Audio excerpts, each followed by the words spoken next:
Oke, sekarang kita masuk ke bab yang baru. Di sini kita akan belajar tentang yang namanya larutan penyangga. Jadi kita lihat di sini, ini adalah daftar materi yang akan kita pelajari di bab kali ini. Jadi yang pertama, setelah ini kita akan belajar dulu apa itu definisi dari larutan penyangga. Jadi larutan penyangga tuh definisinya apa?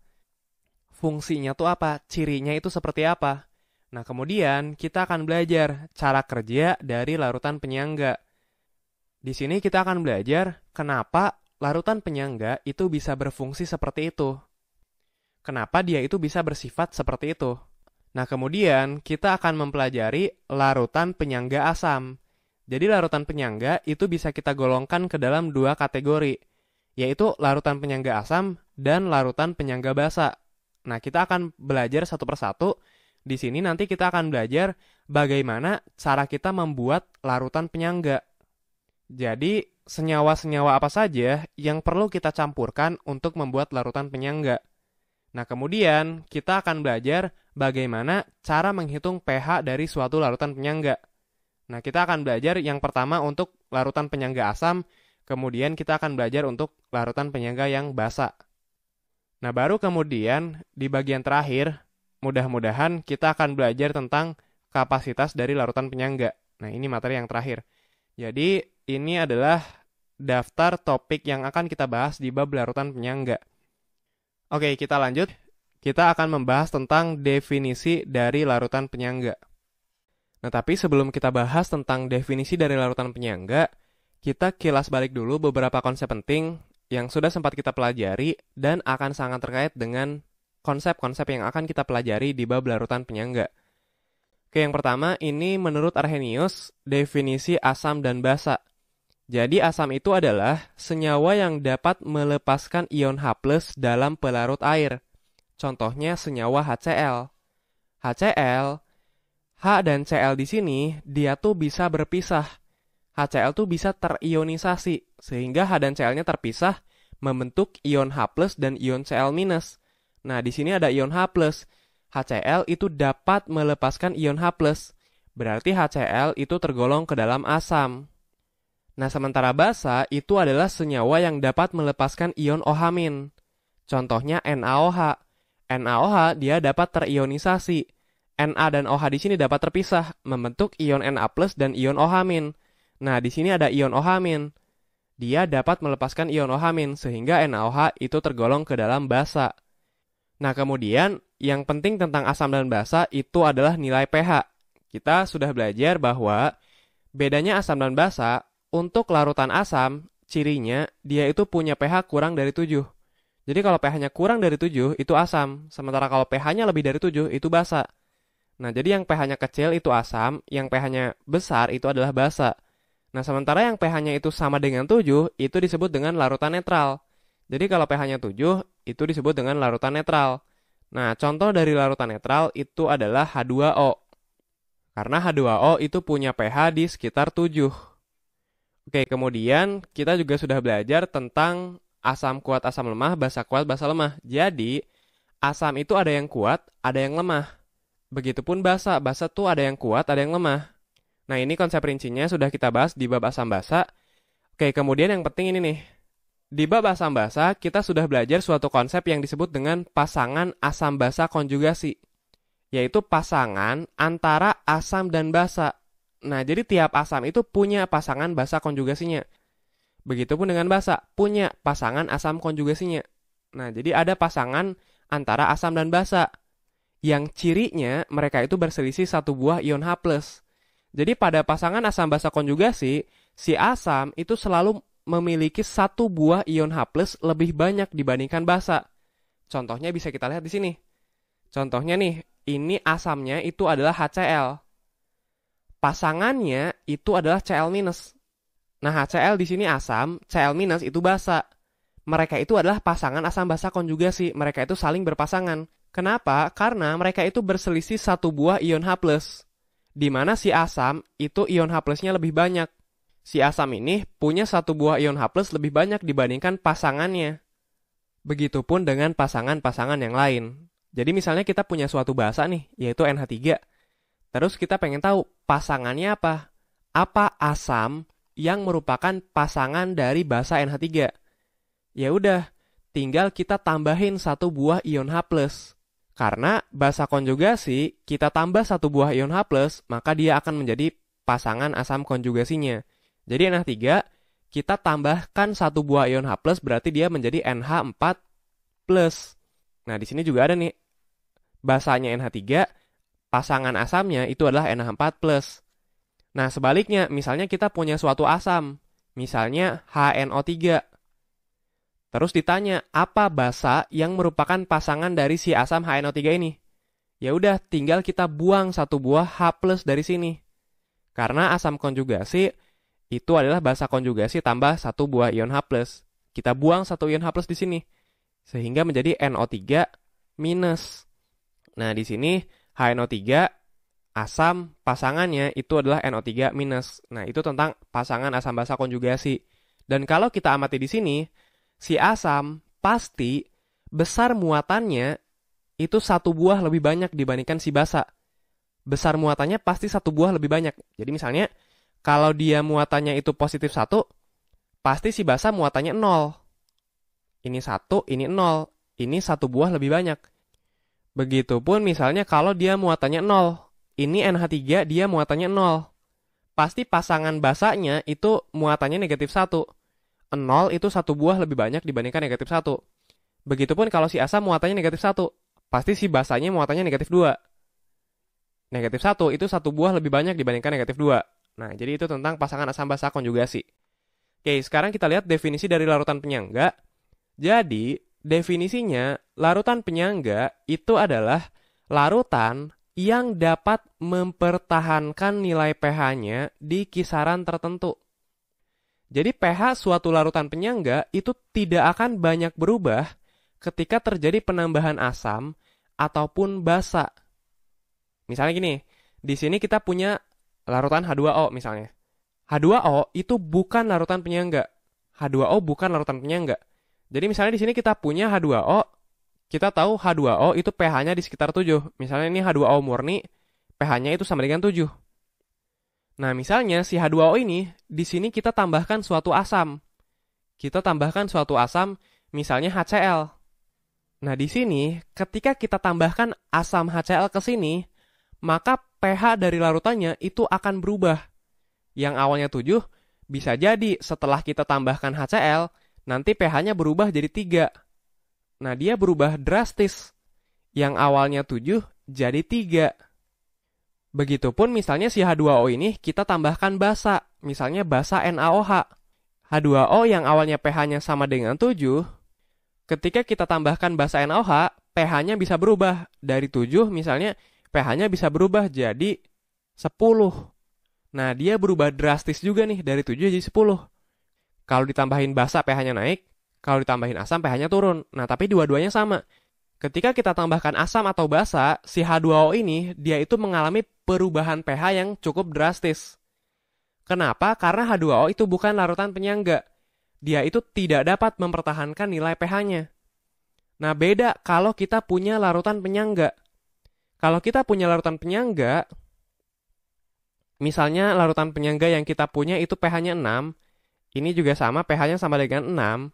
Nah, ketika kita tambahkan asam HCl misalnya, ketika kita tambahkan ke sini, nah di sini, karena dia larutan penyangga, dia itu dapat mempertahankan nilai pH-nya di kisaran tertentu. Jadi yang awalnya 6, mungkin dia berubah, tapi berubahnya sedikit. Misalnya menjadi 5,9. Nah, jadi perubahannya tuh tidak drastis. Perubahannya tuh tidak signifikan. Begitupun ketika kita tambahkan basa, yaitu basa NaOH misalnya. Kita tambahkan ke sini, dia yang awalnya pH-nya 6, mungkin berubah, tapi berubahnya tidak signifikan. Mungkin jadi 6,1. Nah, di sini dia perubahannya itu sangat kecil.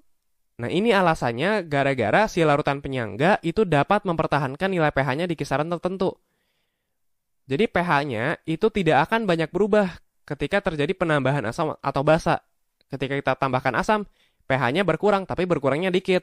Ketika kita tambahkan basa, pH-nya bertambah, tapi bertambahnya dikit. Beda sama yang bukan larutan penyangga. Ini perubahan pH-nya itu sangat signifikan.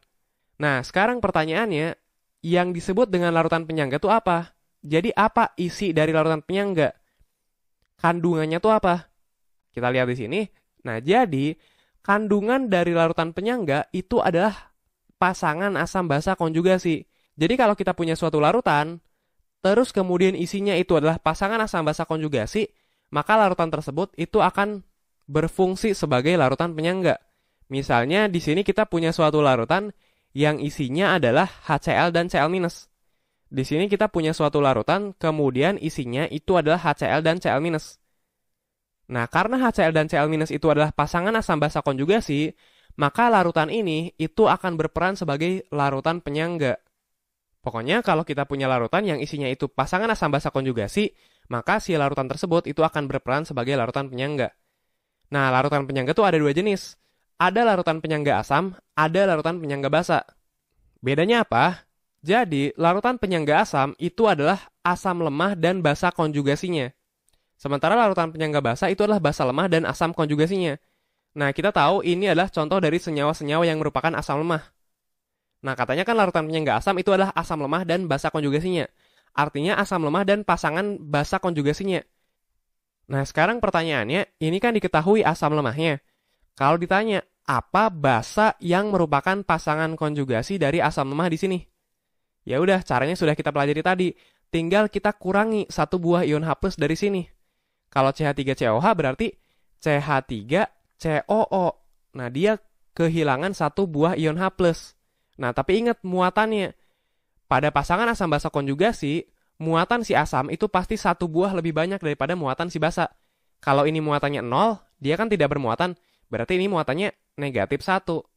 Jadi, CH3COOH dan CH3COO- itu adalah larutan penyangga asam. Ini asam lemah dan basa konjugasinya. Begitupun yang lain, misalnya ini HCN. Berarti pasangannya itu adalah CN-. Nah, ini juga sama. HCN dan CN- itu adalah larutan penyangga asam. Dia itu adalah asam lemah dan pasangan basa konjugasinya. Begitupun dengan senyawa-senyawa asam lemah yang lain. Nah, ini larutan penyangga asam. Sementara larutan penyangga basa itu adalah basa lemah dan asam konjugasinya. Ini basa lemahnya. Kalau ditanya, asam apa, senyawa asam apa yang merupakan pasangan konjugasi dari basa lemah di sini? Ya udah, caranya tadi tinggal kita tambahkan satu buah ion H+ ke sini. Kalau ini NH3, berarti pasangan asam konjugasinya itu adalah NH4+. Kita tambahkan satu buah ion H+ ke sini. Dan ingat juga muatannya itu harus satu buah lebih banyak daripada muatan di sini. Si asam itu muatannya harus satu buah lebih banyak daripada si pasangan basanya. Kalau N2H4 berarti ini N2H5+. Nah, jadi kalau kita punya larutan yang isinya itu adalah NH3 dan NH4+, maka larutan ini itu akan berperan sebagai larutan penyangga basa. Karena ini adalah basa lemah dan asam konjugasinya.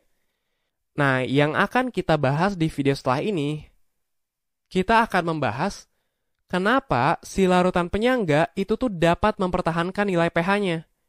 Kenapa ketika kita tambahkan asam atau basa, ini pH-nya tidak banyak berubah. Kenapa? Nah, apa spesialnya larutan penyangga? Kenapa dia itu dapat mempertahankan nilai pH-nya? Oke, itu yang akan kita bahas di video selanjutnya. Oke, sekarang kita akan membahas cara kerja dari suatu larutan penyangga. Di video sebelumnya, kita sudah membahas definisi dari larutan penyangga. Jadi larutan penyangga itu adalah suatu larutan yang dapat mempertahankan nilai pH-nya di kisaran tertentu. Jadi pH dari suatu larutan penyangga itu tidak akan banyak berubah ketika terjadi penambahan asam atau basa. Nah, di mana isi atau kandungan dari suatu larutan penyangga itu adalah campuran antara pasangan asam basa konjugasi. Sehingga larutan penyangga itu ada dua jenis. Ada larutan penyangga asam, ada larutan penyangga basa. Larutan penyangga asam itu terdiri atas campuran antara asam lemah dan basa konjugasi, sementara larutan penyangga basa itu terdiri atas basa lemah dan pasangan asam konjugasinya. Jadi di sini misalnya kita punya suatu larutan yang isinya misalnya itu adalah senyawa HCN dan CN-.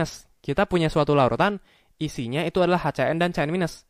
Berarti ini HCN, ini CN-. Berarti larutan ini itu tergolong ke dalam larutan penyangga asam. karena dia terdiri atas campuran asam lemah dan pasangan basa konjugasinya. Nah, karena dia merupakan suatu larutan penyangga, berarti dia itu dapat mempertahankan nilai pH-nya.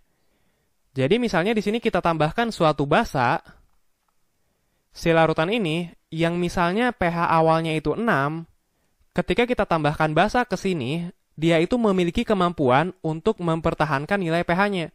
Jadi yang awalnya 6, setelah kita tambahkan basa, mungkin berubah, tapi berubahnya tidak signifikan. Mungkin jadi 6,1.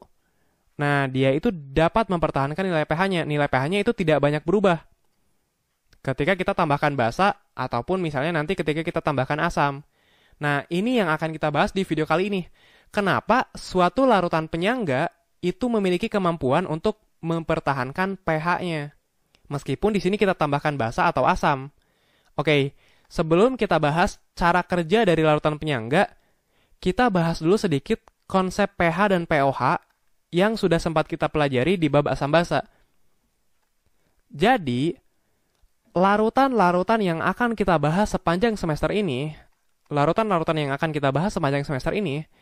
pasti larutan tersebut itu mengandung ion H+ dan ion OH-. Pasti larutan-larutan yang akan kita bahas sepanjang semester ini, pasti dia tuh mengandung ion H+ dan mengandung OH-. Dua-duanya pasti ada. Nah, di mana konsentrasi H+ dan konsentrasi OH- ketika kita kalikan, maka nilainya itu harus 10 pangkat minus 14. Jadi misalnya kita punya suatu larutan yang konsentrasi H+-nya itu adalah 10 pangkat minus 6. Nah, pasti konsentrasi OH-nya itu 10 pangkat minus 8. Karena kalau kita kalikan ini, nilainya itu sama dengan 10 pangkat minus 14. Nah, jadi larutan ini punya H+ dengan konsentrasi 10 pangkat minus 6 molar dan OH- 10 pangkat minus 8 molar. Nah, kita sudah belajar pH itu sama dengan negatif log dari konsentrasi H+. Sementara pOH itu adalah negatif log dari konsentrasi OH-. Untuk kasus ini, kita sudah belajar pasti ini pH-nya itu sama dengan 6. Karena ini 6, berarti pOH-nya di sini sama dengan 8. Karena di sini 8. Sehingga dari sini kelihatan bahwa nilai pH tambah pOH itu pasti sama dengan 14. Karena 6 tambah 8 itu sama dengan 14. Jadi larutan ini itu punya pH sama dengan 6 dan pOH sama dengan 8. Dan intinya di sini, nilai pH itu sangat berkaitan erat dengan konsentrasi H+, sementara nilai pOH itu sangat berkaitan erat dengan konsentrasi OH-. Nah, ini hubungannya. Ini sudah kita bahas di bab asam basa. Oke, sekarang kita bahas cara kerja dari suatu larutan penyangga. Misalnya di sini kita punya H2O. Kita tahu H2O itu punya pH sama dengan 7. Kalau pH-nya 7, berarti pOH-nya itu juga sama dengan 7. Kalau pH-nya 7, berarti si H2O ini, dia punya konsentrasi H+ itu sama dengan 10 pangkat minus 7. 7 ini dapat dari sini ya. Kemudian, kalau dia punya pOH sama dengan 7, berarti konsentrasi OH-nya itu sama dengan 10 pangkat minus 7. Ini molar, ini molar. Berarti, larutan H2O yang kita punya itu memiliki konsentrasi H+ 10 pangkat minus 7 dan konsentrasi OH- juga 10 pangkat minus 7. Kemudian, misalnya di sini kita tambahkan suatu asam. Misalnya di sini kita tambahkan asam HCl. Kita masukkan HCl ke sini. Di mana konsentrasi HCl-nya itu adalah 10 pangkat minus 3 molar. Jadi kita masukkan HCl yang punya konsentrasi 10 pangkat 3 molar ke sini. Nah, kita tahu HCl itu kan bisa terionisasi, membentuk H+ dan Cl-. Ini H, ini Cl. Jadi HCl itu bisa terionisasi membentuk H+ dan Cl-. Nah, di sini HCl kita anggap terionisasi sempurna.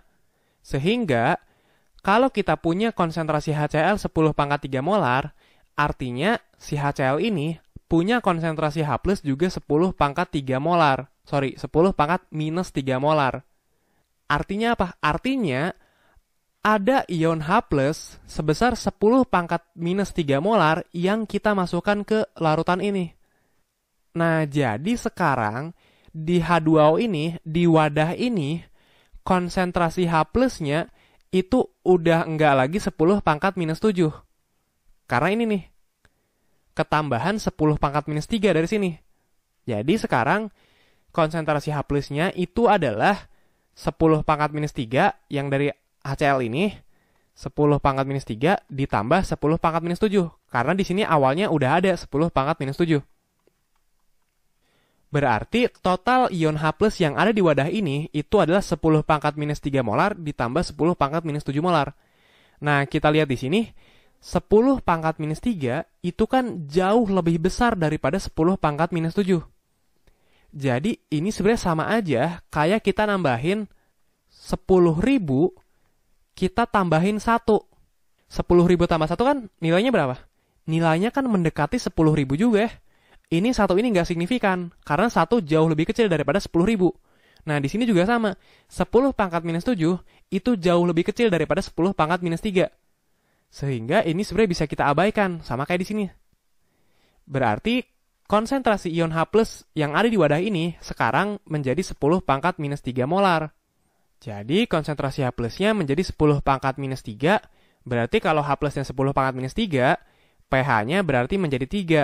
Kalau pH-nya 3, berarti pOH-nya, tadi pH tambah pOH itu harus sama dengan 14. Berarti kalau pH-nya 3, berarti pOH-nya 11. Kalau pOH-nya 11, berarti konsentrasi OH-nya juga berubah, yaitu 10 pangkat minus 11. Oke, kesimpulannya, kita baca yang atas. Penambahan asam atau basa pada suatu larutan yang bukan larutan penyangga, ini kan H2O bukan larutan penyangga. Nah, penambahan asam atau basa itu akan meningkatkan konsentrasi H+ atau OH-, tergantung kalau yang ditambahinya asam, berarti yang meningkat itu adalah konsentrasi H+, kalau yang ditambahinya basa, berarti yang meningkat itu adalah konsentrasi OH-. Berarti penambahan asam itu akan meningkatkan konsentrasi H+ secara signifikan, sehingga terjadi perubahan pH yang signifikan. Nah, jadi ketika kita menambahkan suatu asam ke sini, itu sebenarnya sama aja kita menambahkan ion H+ ke sini. Nah, sehingga di wadah ini, konsentrasi ion H+-nya itu berubah. Yang awalnya 10 pangkat minus 7, sekarang jadi 10 pangkat minus 3. Nah, penambahan asam itu meningkatkan konsentrasi H+ secara signifikan. Nah, dampaknya apa kalau H+-nya berubah? Ya udah, kalau H+-nya berubah, berarti pH-nya juga berubah. Jadi, penambahan asam itu bisa menyebabkan perubahan pH yang signifikan. Nah, kalau kita tambahin basa juga sama. Kalau misalnya di sini kita tambahkan NaOH. NaOH sama 10 pangkat minus 3 molar. Dia kan awalnya pH-nya itu sama dengan 7, pOH-nya juga sama dengan 7. Berarti di sini konsentrasi H+-nya itu sama dengan 10 pangkat minus 7 molar, konsentrasi OH-nya juga 10 pangkat minus 7 molar.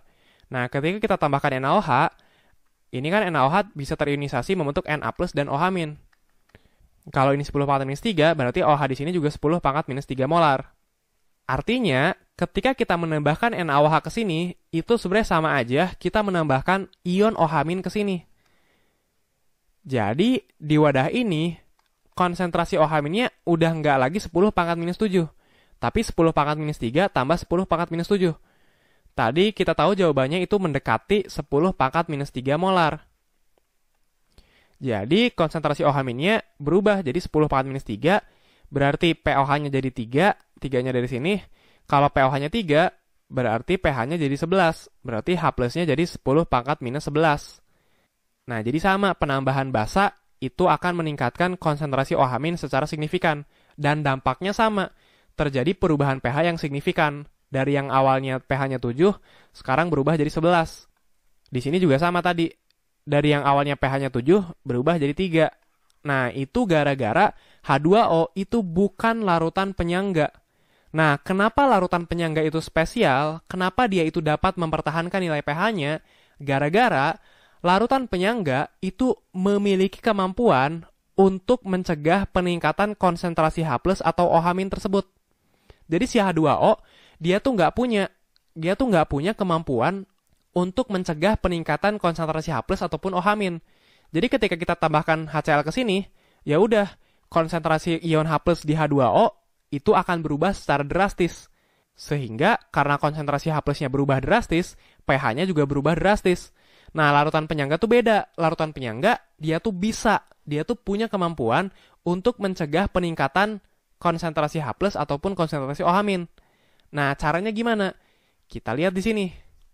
Oke, misalnya di sini kita punya suatu larutan yang isinya itu adalah senyawa CH3COH dan senyawa CH3COO-. Kita tahu CH3COH dan CH3COO- itu adalah larutan penyangga asam, karena dia terdiri atas asam lemah, yaitu yang ini, dan basa konjugasinya, yaitu yang ini.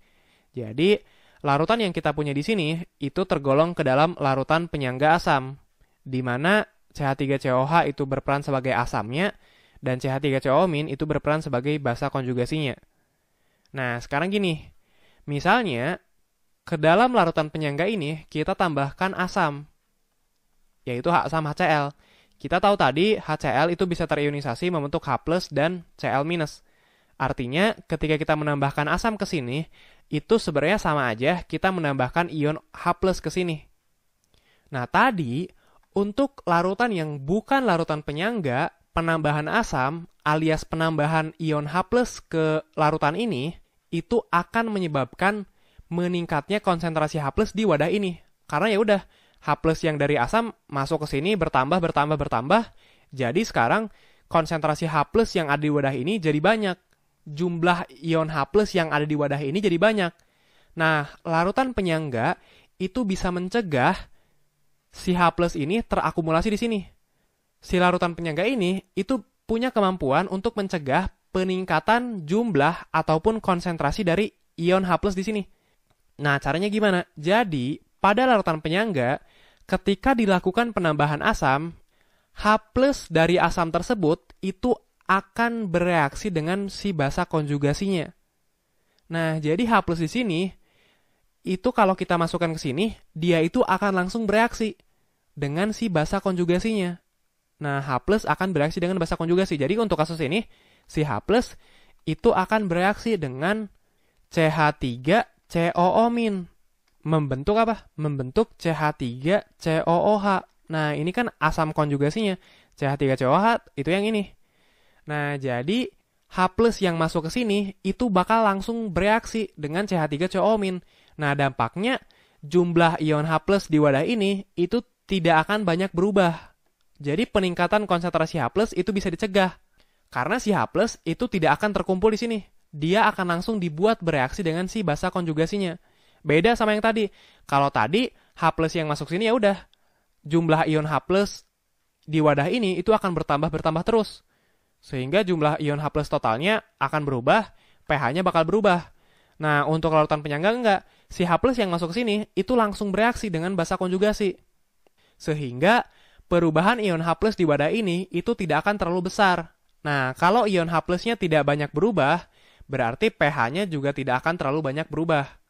Nah, jadi konsentrasi H+ dan nilai pH dari larutan penyangga itu tidak akan banyak berubah ketika kita tambahkan suatu asam ke sini. Nah, ini untuk larutan penyangga asam. Yang larutan penyangga basa juga sama. Kita punya larutan yang isinya NH3 dan NH4+. Kita tahu NH3 dan NH4+ itu adalah larutan penyangga basa. NH3 itu basanya, NH4+ itu asamnya. Jadi, ini adalah larutan penyangga basa, di mana NH3 itu adalah basanya dan NH4+ itu adalah asamnya.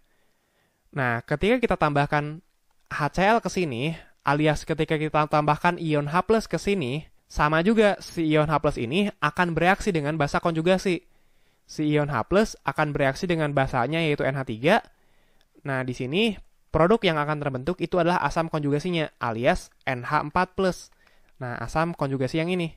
Nah, karena H+ ini dibuat bereaksi dengan NH3, sehingga penambahan asam itu tidak akan terlalu mempengaruhi jumlah konsentrasi ion H+ yang ada di wadah ini.